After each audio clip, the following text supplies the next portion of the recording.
What I now do is I change the word problem to the word situation. And when I change that one word, it just flips something in my brain where I can now work on it. And it turns it into something objective and something almost like, okay, I can do something about this now.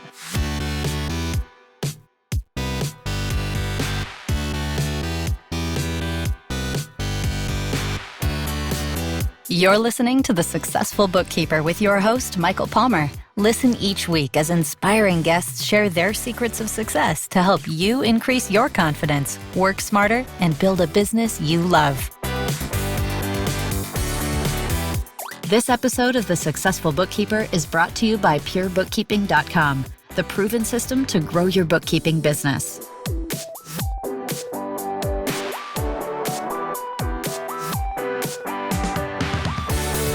Welcome back to the Successful Bookkeeper Podcast. I'm your host, Michael Palmer, and today's show is going to be a fun one.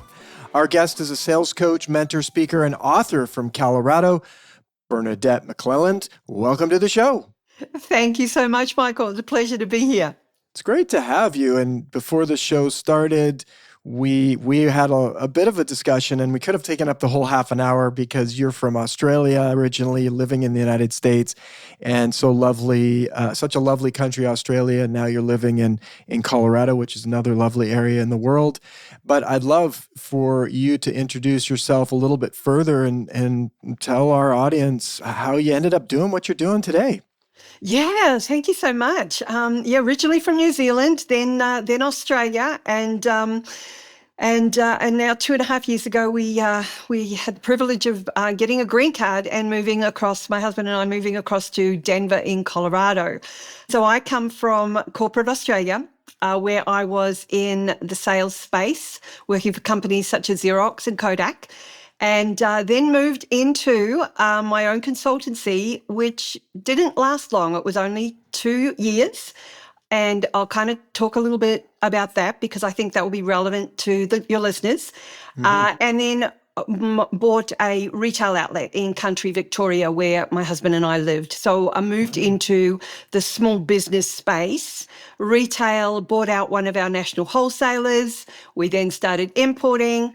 And then life takes certain turns, and through health reasons, we went bankrupt. And so once again, there's learnings there that that may kind of pop up and be relevant. Yes, I think you've piqued the interest of our listener, definitely. And then, of course, we rise again, and I've been doing my own consultancy now for about 10 years.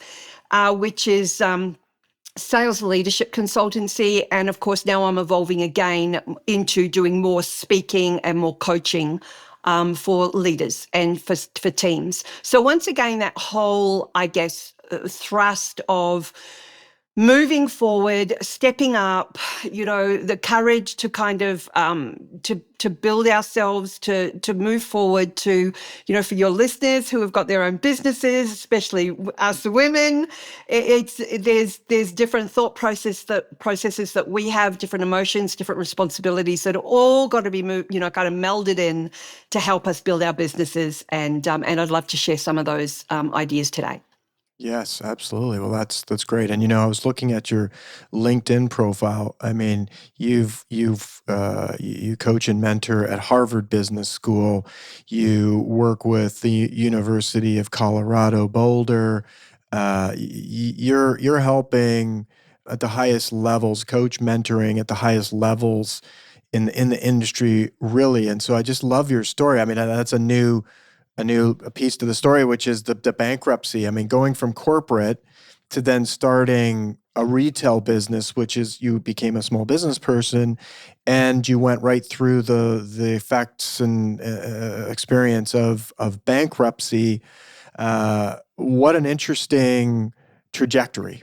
That gives you really powerful experience and insights into being able to relate to many different people, corporate, small business. So that's exciting. Yeah, and solopreneurs. So Yes, that's right.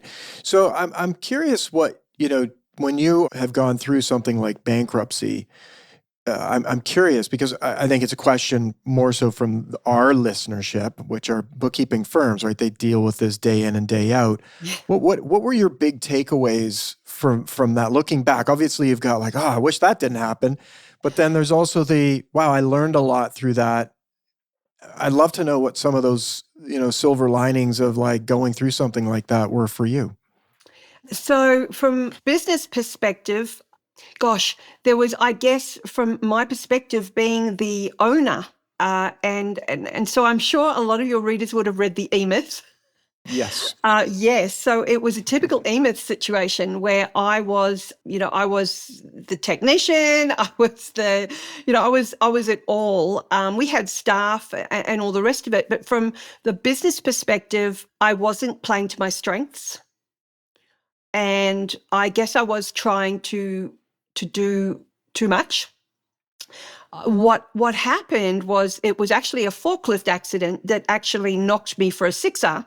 And the damage done to my shin, they gave me penicillin, but it was the penicillin that shut my liver down. So for a year, all of 2009, I was bedridden. So this is where the E-Myth part kind of came in, is our staff weren't capable of stepping up. And the people that we did hire, I was non-compos mentis. Like I just wasn't. My husband tried to, but we just didn't have the right people. We had an accountant. We didn't have a bookkeeper because at that point in time, I thought I could do it. So that was my learning that came out of it. Because I had been taught the bookkeeping from the people that we had bought the business from, because she had been doing it. Right. So as part of the handover, this was part of the training that I was given. Wow. So this was like, you're right, coming out of corporate where you don't know any different. And of course, I'm my own business now. I have an accountant and a bookkeeper. Right. and have done both since we kind of came out of that. So that from a business perspective was the business learning. From a personal perspective, it was understanding, and this will kind of cuts across all of us. It's got, this is just a learning that I've brought with me throughout life from here on in, is that there's a point in time where you have to sit back, and it can be anything. It can be, opening your mail and seeing a window-faced envelope and thinking, oh my God, it's another bill. It can be, you may see things as problems, and that's in the mind. It's like, and we go into a little bit of a mini meltdown if something happens and we see it as a problem. But if you reframe that word problem to situation, and I liken it to the Situation Room in the White House, and it's like they are sitting around this big table in the Situation Room, and they are working on immense situations relevant to the country and the world, and there is no room for emotion in that room. And so what I now do is I change the word problem to the word situation. And when I change that one word, it just flips something in my brain where I can now work on it, and it turns it into something objective and something almost like, okay, I can do something about this now. Yes. As opposed to it being emotional and me just kind of melting down. So that's something that I come out of the bankruptcy thinking, it is what it is. We had nothing because the girl who was in the office had been banking everything into the account that we couldn't get money out of. So I had 2 weeks right at the end where I could kind of get something. So there was not a lot of cash that we had either. So, and it's different in Australia. You actually lose everything. You lose your house, you lose your investment, you lose cash, you lose your life insurance, you lose everything. So it is what it is. And sometimes there are things that you cannot do anything about. And there's nothing that's in your control, but you can control other things. And that's how you think about things. So that's kind of my learning from my life learning.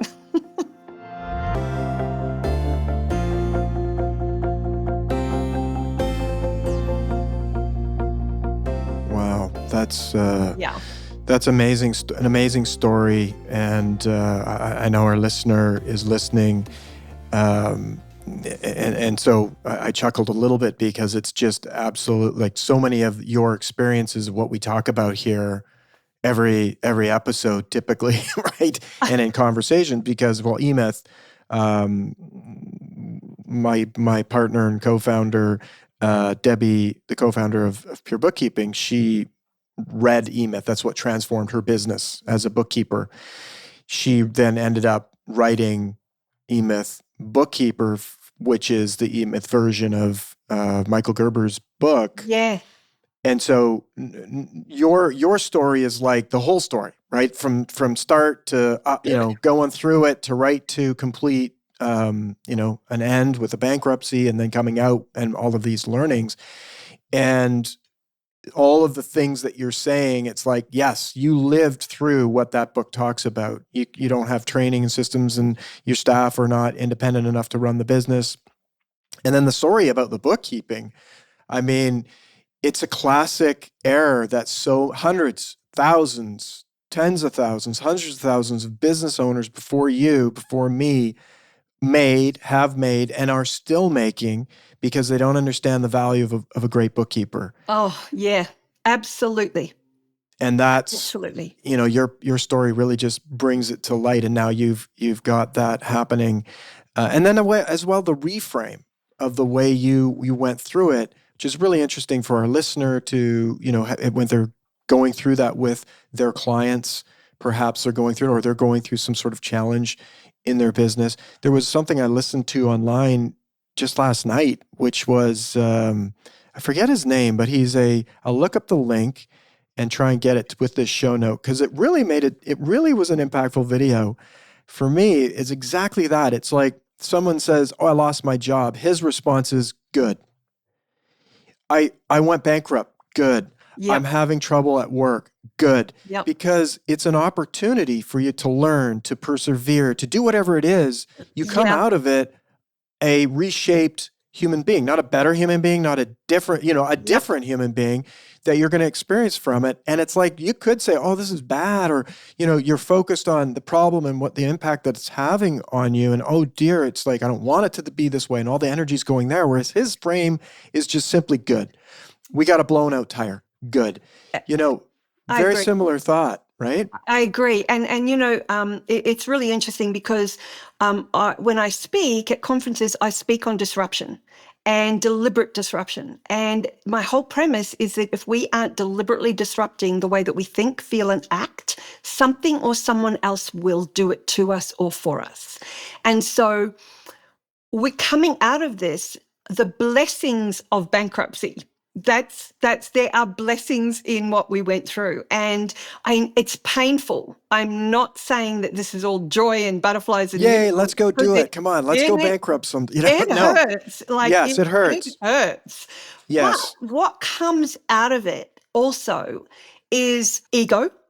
So the actual realization, like my husband was the one, I probably went through it physically, but he went through from a mental, and he doesn't mind, we've shot a video about this, from an emotional perspective, because he's the provider and protector. And so from his perspective, asking for help, men don't like doing that. So that was a difficult thing. Sharing the fact that you've done it there's a, what's the word? A negative thing about bankruptcy. Well, we embraced it because we know there are so many other people out there that are frightened to actually share stuff. So we thought, you know what, let's just embrace it and let other people see that it's okay. So there was that perspective. But it was like, the other part of it is that you can't move on unless you actually address it yourself. You can't move on from anything unless you address it yourself. And it's like, good. It's like, it's done. What's next? And it's like, I don't know what's next, but there will be something next. And if you go in with that mindset, and I don't know is an okay mindset. You don't need to know right now. But I think just the fact that you've got faith, and when I say faith, it's not necessarily the religious faith, but just a deep knowing that it will be okay, then that's opening up enough for an opportunity to present itself. So disruption, we don't give the word disruption enough credit, because disruption means new beginnings. Disruption in itself means growth, means evolution. And that's how I view it, is like we are evolving. It's not necessarily a pivot. We are continually evolving, and disruption helps us evolve. It's evolution 101. And if we look at it that way and just have faith that we are on the right path, something will come from it. And we wouldn't be here today 10 years later. That's right. If we hadn't have gone through that. That's right. And you wouldn't be doing the work that you're doing. You would be, your life would be very different. The whole concept of sliding doors, opening doors. Totally. You close one, another one opens. And that's, where you mentioned the word faith. Faith in, like, we only have so many years on this planet. And, I guess one hope you could have is that you make the most of it in some way. It's not all going to be roses, but it's going to be some experience. Exactly. And so the great perspective, I think if you didn't have this perspective or learn to have this perspective as an entrepreneur, business owner, you'd really have a tough go, because there is so much uncertainty every single day. There is no certain path in life, period. It gets less certain likely when you're running your own business. And our listener would know this, and their clients, right? That's why I love work that I do, is I get to talk to people like you that are either helping small, medium-sized businesses or large business. In your case, you do them all. But bookkeepers, I have bookkeepers are listening that can help those businesses out there like you were at that time, and help them go a different route, perhaps. Not always able to save or change, right? It's not really about saving or, it's like trying to make the best that you can. Exactly. And having faith that you're able to make a difference for who you're meant to make a difference for, right? Yeah, absolutely. Totally. And it's just helping everybody think a little different and just trust themselves a little more. And we're both sharing this with the listeners, and we're also telling ourselves the same thing, listeners. So that's right. We're living through it. Yes, we're living through it too. A bubble here. Absolutely, yeah. Yes, exactly.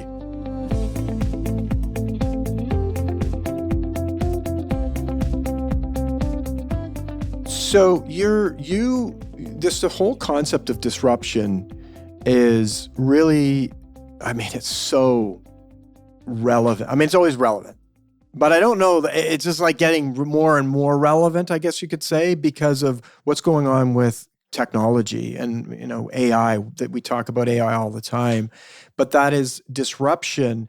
And it's kind of almost like, from what I'm listening, like just listening to you, the thought comes to my mind is that you can either be disrupted or you can be the disruptor.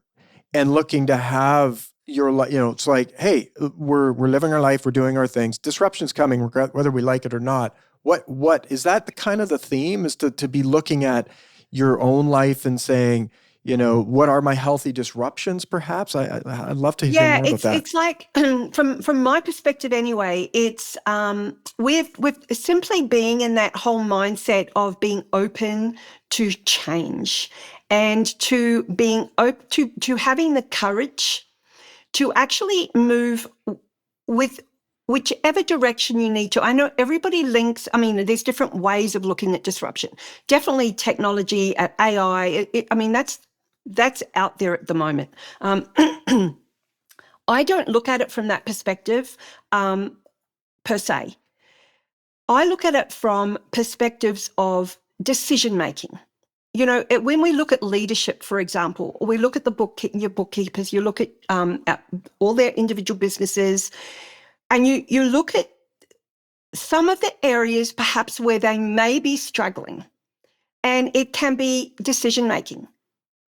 And the lack of, the hesitancy in doing something, the hesitancy in making a decision, the fear that's holding people back. So we understand that. We hear that a lot. And that's making a decision. So that's courage to do something. And that's courage to be able to, in some cases, what is it that you really believe in? What is it that matters to you? Then there's the other part of it, which is the resiliency part. It's like, okay, well, you may make this decision to do something may come out of left field. How are you going to cope with that? We talk about bouncing back. I tell you, I don't ever want to bounce back. Right. I don't think it's about bouncing back at all. I think it's about spiraling up. And how do we spiral up? How do we break through that? And resilience is a word that we hear a lot about as well. And resilience really means that you have the ability to cope with chaos, or you have the ability to cope with calm. But there's another word, and this word is anti-fragility. And it comes from an author who wrote the book, Anti-Fragile. And he talks about black swan moments. So last week here in the United States, we had the Carolinas get hit. This week, we've got Florida. These are black swan moments where it's just left of field. COVID was a black swan moment. Our bankruptcy was a black swan moment. So everybody has their kind of own black swan moments that come out of left field. So yes, you can cope, but how do you take that moment and how do you actually grow as a result? How do you strengthen yourself as a result of that? And you take a look at, the human body, for example. We need weight-bearing exercise. We need that pressure on our skeleton because if we don't, we atrophy. So we need stress. And so how do we go beyond resilience? So that's growth. So that's another way of looking at disruption. We think that we've made it successfully. We're driven as business people and we've made it. We've got the car, we've got the house, we've got the money in the bank, we've got all of what we think is we've made it. But we're not happy. And so what's the next level that we go to? What's that next level of disruption that we need to get to?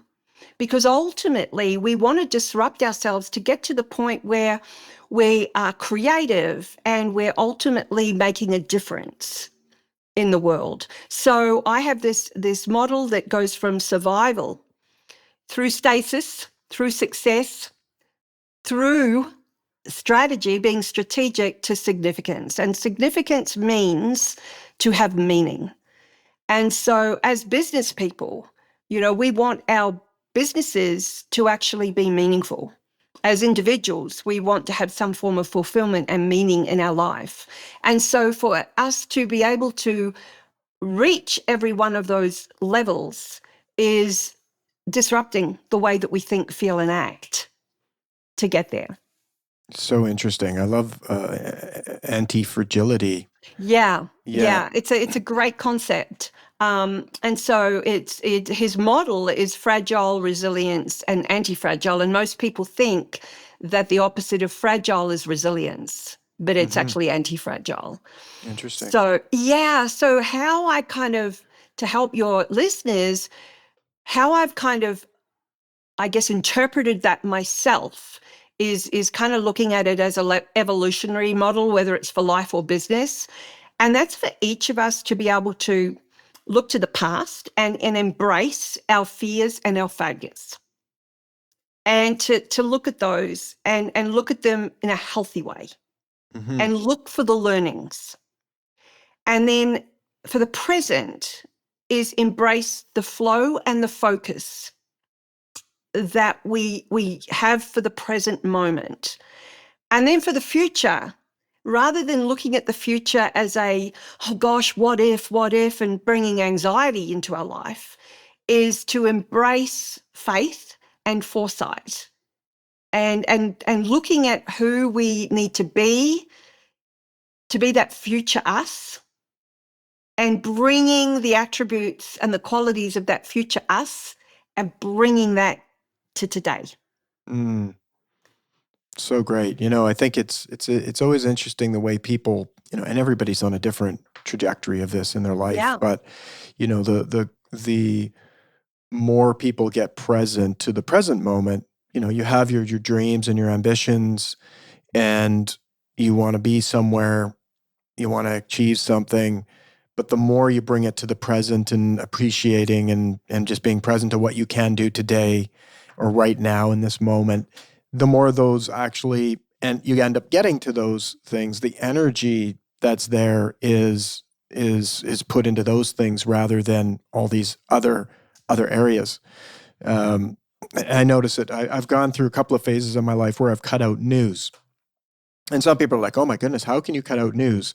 You won't know what's going on in the world. You won't be educated in terms of the, political situations and what's happening and all these good things. And I say that lightly, good things, but mostly bad things. Yeah. And when I've done it, I'm way more present to my own life and doing the things and putting energy into the things that I can do to impact myself.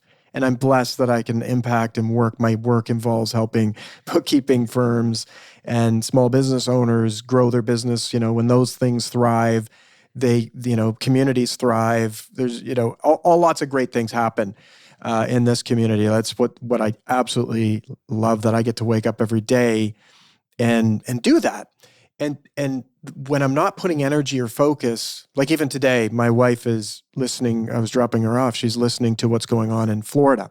So it's a little taste of the news. Yeah. And certainly a very black swan, as you will. Yeah. But just unfortunately in the world, a lot of black swans happening all over the world. But it is, I notice that the news gets to me if it's important enough. And if I focus my energy on the present moment and what I'm doing and the work that I'm doing, I find that I produce more good things in my life and in my business and my family than not. And I think it's all these things. There's so many things that are stealing away our presence. Yeah.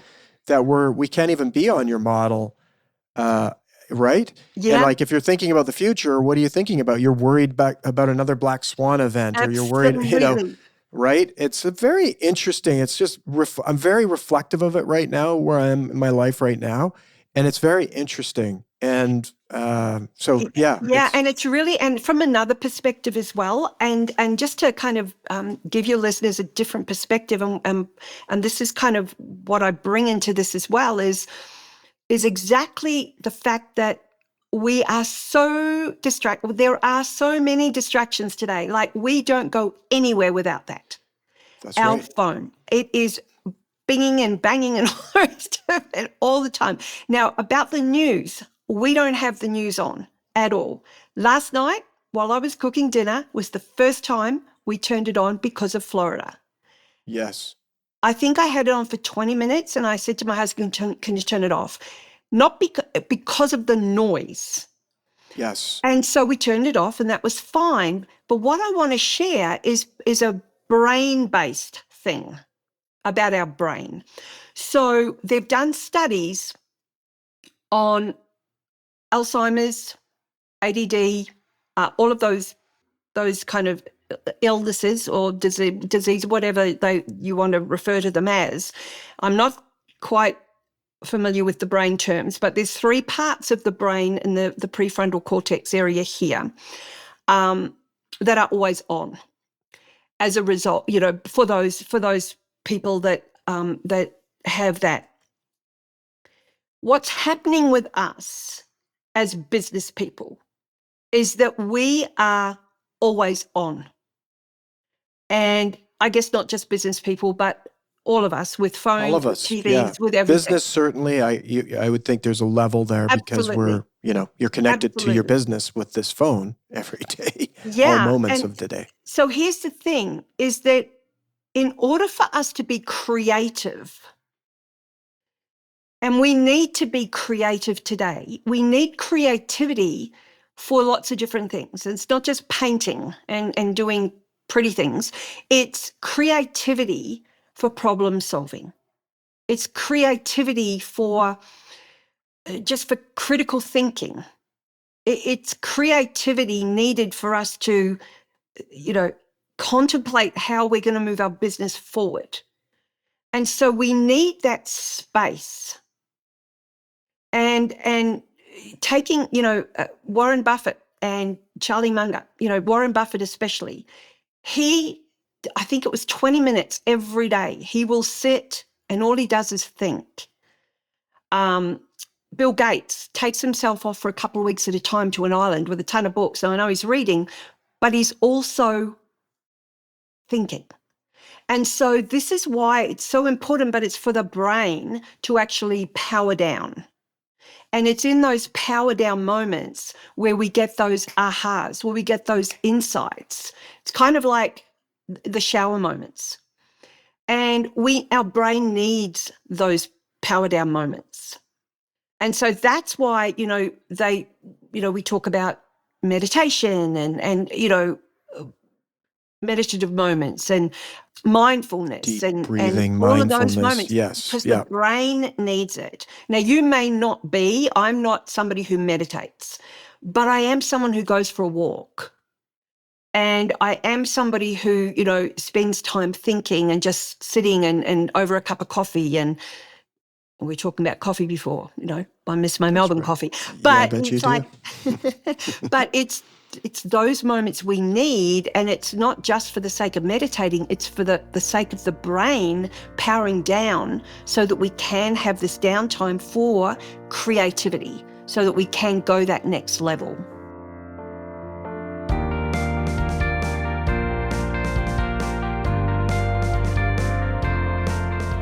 Yes, I cannot say enough how important this is, and it's really interesting.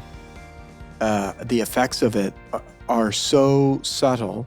If you're not paying attention, you won't know. Yeah. Many are not doing enough of it. I'm included, but I do have moments where I experience the shift. And this is one example. Recently, my son is 9. He plays hockey, and his coach is a very enlightened coach. He's been doing it for over 30 years. He's into mindfulness and around athletics and whatnot.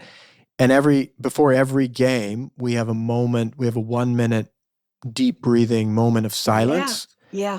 And where everyone in the dressing room closes their eyes and takes some deep breaths and just lets everything go. And it's those where it's so, because when you're getting ready for a game, as a parent and as a person on the coaching staff, it's a heightened level of beyond just the daily, work has an energy level and heightened stuff, but it's like there's a lot going on, and I can feel, it's almost like I feel my entire body just go. It's like, kind of like a plane, when you hear the plane turn off its engines, it's a boom, boom, boom.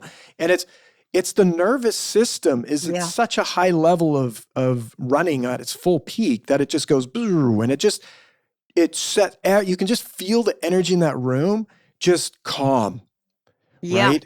And it's just another reminder to me, as like, wow, this stuff is so important to be doing in our life every day. Even if you just took a moment once a day for 30 seconds to close your eyes, take a couple deep breaths, you would do a reset button on your nervous system. And for our business owners, our bookkeepers that are listening right now, and our business owners listening, you and I, it is an opportunity to be in a better emotional, mental state, to be more creative, just for 30 seconds. Yeah. And before they have a conversation with a potential client, for example, it's just Yes. grounding themselves and reminding themselves of the value that they are going to bring to that potential client in that conversation. Yes. Subtly, just by the value that they have through their unique ability that people like me do not have. Yes. Yes. And like if there was a time, if you're going to have a time to take a moment and have a breath, it would be before an important moment like meeting with a important client or a prospect, to take a deep breath and think of their value and sort of focus their energy and mind on all of and maybe say a little bit more about that. And, I just want to say we've been having a conversation. We're getting close to the end of our talk. I get the sense that we're just like, a couple of snowflakes on an iceberg here about the knowledge that you have and the work that you do. I would like to spend a little bit of time just talking about some of the things you help people do.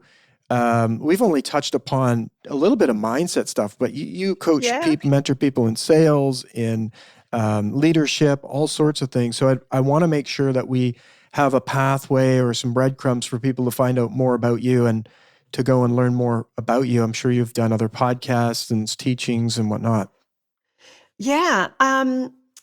So BernadetteMcClelland.com/podcast, and there's some resources there that your listeners can download, one of which is very specific that will be very specific for any of them if they are in a mindset space about, oh gosh, I'm having to build my business, and one of my biggest fears is what if somebody says, you know what, you're too expensive, or what if somebody says we've already got a bookkeeper, or what if somebody says this, what do I say, how do I overcome that? So there's a wonderful download for them to download there. Oh, I love that. Also an opportunity for them to connect with me on LinkedIn. The link is directly there. And if somebody does want to book in, my Calendly's there for a half-hour strategic conversation with me if they are looking to further engage a coach. That opportunity is on that page as well. But look, there's a ton of content out there that I've put out there as well. So, but I would really just love to share with your bookkeepers that one of the biggest things with any of us going out there and providing value and building our business is a belief, is a story going on in our head about selling. And a very quick story, if I have time for a very quick story. Yes, we always have time I for was great stories. In corporate, when I was at Xerox, I was in admin. I was in the credit department, and there was an opportunity for a sales secretary back in the secretary days, and I took that opportunity. And then there was an opportunity for sales coordinator, so I used to do the sales guys' commissions and do their order entry and all of that. And then there was an opportunity, and I saw how much money the sales guys were making and the caliber of sales guy making it. And I thought, wow, if he can do that, I can. But they told me 3 times, when I applied for the sales trainee role, that I didn't have what it took to be in sales, that I wasn't aggressive enough, and that I was too nice. So I showed them that there was another side to me. And they gave me the job. So I want to just point out that was 20 years later, I left that company as one of the senior sales executives in a very specialized role. And since then, I've been in the field of sales leadership, evolving now. However, I just want to say that don't be triggered by the word sales. Or if you are triggered by the word sales, I want you to recognize the fact that the word sell comes from the Old English word sellen, which means to serve. So once again, we're not just swapping out the word problem for situation, Mm-hmm. but we're also swapping out the word sell with serve. But what we're also doing is we're not going to be closing people. We're actually going to be inviting them to work with us. So that as just a shift in language, because you've got what we need. And that is rather than do I have what it takes, or gosh, are they going to think X, Y, and Z? Just shift that whole narrative to I can help these people because they need what I have. Isn't because that beautiful? I have what they need. Yeah. And what they want. They may not say those words directly to you, but trust me, you've got what we want and need. Beautiful. And it is such a nice shift in language to serve and invitation to be served. Yeah, so you still need that call to action. Yes. So you can't just be serving and giving all the time. There's got to be an exchange of value. Yes. And so that's the invitation part. That's right. You're inviting them to be served, and if they choose absolutely, which I like, it's like it shifts the words from closing and selling, which is to a very different type of word, which is we're inviting them to be served by what we have to serve. Yeah, it's an energy, and it's an energy. Yes, yeah.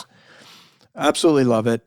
There's nobody on earth that couldn't benefit from improving their mindset around serving and inviting, right? It's like even yourself, when you left at the pinnacle of your career, being one of the top salespeople in your organization, I would guess you still were learning and getting better.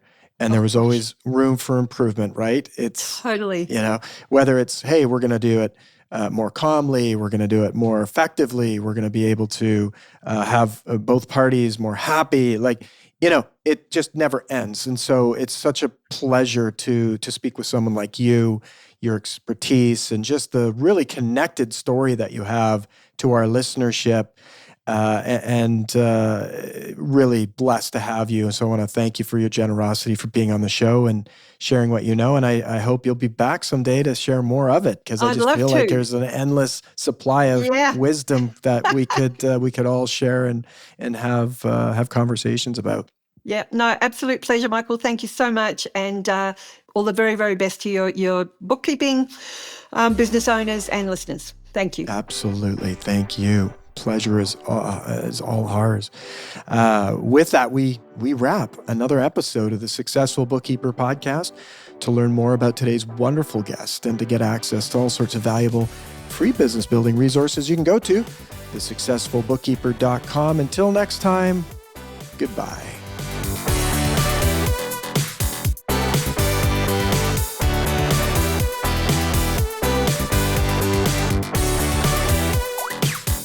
You've been listening to The Successful Bookkeeper with Michael Palmer. For more information and to download the resources mentioned in this episode, please visit us at thesuccessfulbookkeeper.com. Thank you for listening.